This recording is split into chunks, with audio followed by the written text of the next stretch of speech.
I signed up for Moomoo Brokerage recently. It's a Chinese-based brokerage that does business around the world. And during sign up, I have reason to believe that I was blocked by the Great Chinese Firewall. And I'm not in China, I'm in the United States. So how did it happen? So I signed up recently in August. I signed up for a promotion where I think I would get up to $100 to sign up. And the promotion I think was ending on the 23rd of August. So I was trying to get the money funded before that time period because it had to be funded before that period or I wouldn't get the $100. And so I thought they were stalling me. It was like a week had gone by. I hadn't heard anything. A week had gone by after I set up the account. I set up my bank account to do the funding, but they never would actually fund it. I added my bank account and I was expecting them to approve it and fund it before the date. I was getting a little bit concerned that they were delaying me so they wouldn't have to pay out the bonus. I was getting text messages. I signed up with my Google Voice number. Google's one of the largest companies in the world. I believe Alphabet, the parent company of Google, is worth more than all of the cell phone providers combined in the US. That's how big they are. So I thought my Google Voice number wouldn't be a problem. And I got signed up. I was getting the notifications, the emails that I had signed up with Moomoo, but it hadn't been funded yet. So I was getting these text messages from Moomoo. They send you all these text notices and you're supposed to respond back to the text. I'm not a big fan of that. I don't think it's very professional, but that's the way they do it. It's a Chinese-based company. So, and then I contacted customer service after about a week or so, and I'm like, what's going on? Why is my account not approved? Why is it not funded yet? So I went to their website. This is their website. Now it shows like they're a US base. It says they're US base here, but there's a long history. It's owned by a Chinese company, and I believe they were originally a Chinese company, and now they have US offices, but most of the parent company is Chinese. And the call center is in China, I believe, because the people I spoke to were Chinese speaking. The people I spoke to sounded Chinese. It goes basically, when I called this number here, it went basically to a Chinese call center. And this is my first time. I'm not very familiar with Chinese call centers as an American.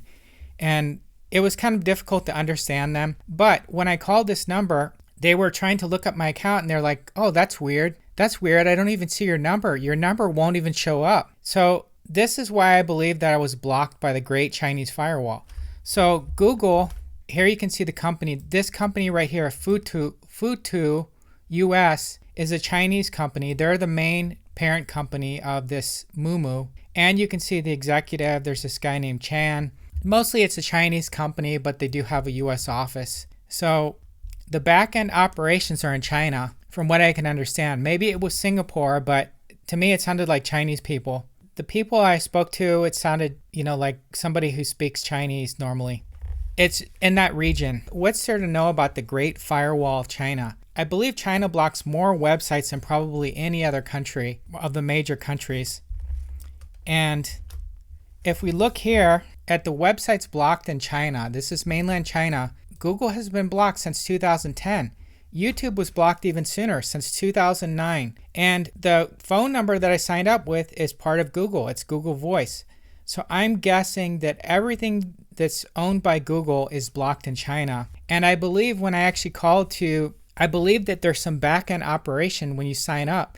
They have to look up your number or do something, and my phone number wasn't even showing up in their system. I was able to get text messages from Moomoo, from their server. I was able to get text messages from them, but then when I would call somebody in the call center, which sounded like it was based in China, basically it was completely censored where they couldn't even see my phone number, and the guy's like, oh, that's weird. I can't even access your number, or it's not appearing, or something like that. So that's kind of what led me to believe that I was blocked by the Great Firewall of China.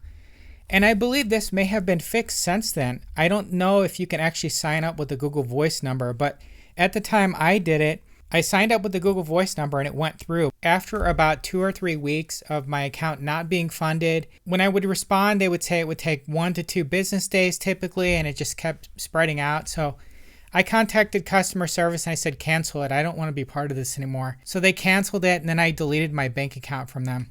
After this, I had a thought about Chinese business, and I think others may have similar thoughts. So if we look at China, it's a huge country, 1.4 billion people according to this here. If we look at their business, if we look at their industries, their GDP by sector, from 2010, you see that as they develop, they've moved more from agriculture to industry to services. And that's basically been the progression of the United States and Western countries, is that services become more of the economy.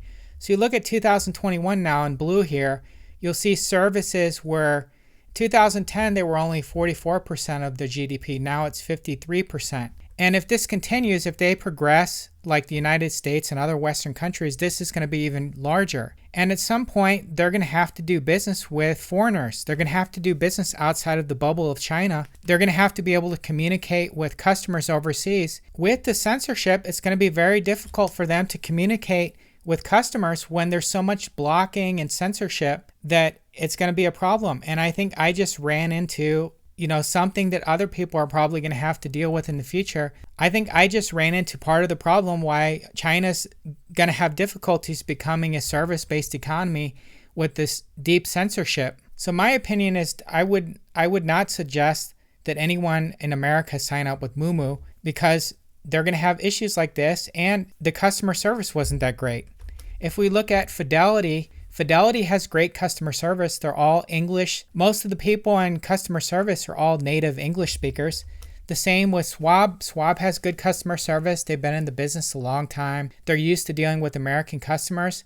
They don't have all the censorship like China has. And the censorship, if they're trying to do business in China, it's going to be a big problem. Even Robinhood had very good customer service. They were native English speakers, the people I spoke to. All three of these, I think, would be better choices than Moomoo. Now, does that mean that I wouldn't recommend any other Chinese brokerage? No, that's not true. I actually have a Webull account. This is a Chinese-based broker. I had no issues using my Google Voice number to sign up with this one, and I got the bonus with the free shares. Webull was started by a former employee of Alibaba. Chinese smartphone maker Xiaomi has investments in this company, so I think this one is a little larger than Moomoo. And I have a referral link. If you're not a Webull customer and you sign up, you can get up to 12 free shares. I don't remember that you can actually pick the shares. I think it's sort of like potluck. Whatever they give you, you take. So how do you get the free shares? You open an account, deposit any amount. Now, when I deposited, I had to do over $100 to get more shares. But this one looks like you can just deposit any amount and get the free shares. Up to 12 free shares. And you can see my Webull account here. When I signed up with Webull and I got the free shares, they gave me Spotify and Ford. So you can see that I have different shares here. I got several different fractional shares of Ford and Spotify, and then I liquidated them. So I'm sure you'll get something similar. What's there to like about Webull? It's zero commission. I do like the bonus. I do like the sign up bonus. What else do I like? They have a high 5% APY cash management account. You don't even have to sign up for this. No minimum balance. So this is slightly higher than what Fidelity has. I think Fidelity's 4.98. So as far as the brokerage goes, this is up there with Robinhood, and Robinhood charges you to get this kind of rate. So that's what I like about this. If you want to make even more money, I have a referral link for a credit union called PSECU. You can get a fairly easy $300 with this one. All you have to do is basically three things. One word of warning on this one. This one actually does a hard credit inquiry like you would with a credit card. So it is a little bit unusual. So it may ding your credit score a few points. So if you're looking to do a major refinancing or loans, you may not want to do this one, but for everyone else, I think this is a good deal. What do? You sign up with the free checking account and the debit card. You activate the debit card, you log into the online, then you get your first $100. I already got this one so far, and I already got number 2. The second step is establish one or more qualifying payroll direct deposit that totals $200 per calendar month. So if you have a deposit that they classify as a direct deposit, then you get $100 for that. The third one is maintain the qualifying payroll direct deposit for 90 days after initial deposit. Then you get another $100. As you can see, I just got an email. This was on September 12th. Achievement unlocked. You earned your first $100. So this is after I created the account, I logged in, and I activated the debit card. I also got an email today from PSCU, and I unlocked step 2. So it says achievement number 2 unlocked. That means I did the first direct deposit of $200, and so I already have $200 in my account that they paid me. And then after the last one will be after the 90 days of direct deposits, then I'll get the following $300. If you're not in the Pennsylvania area, you may have to make a tax-deductible donation of $20 upon sign up, like I did. So that'll reduce it to $280. But the great thing about it is they don't prompt you for the donation until you're already approved. So I don't believe it's possible that you could actually be out of pocket and not get approved for this account. So I've been pretty happy with them so far. So anyways, check out my link in the description for that. Thanks for watching. Please feel free to like and subscribe.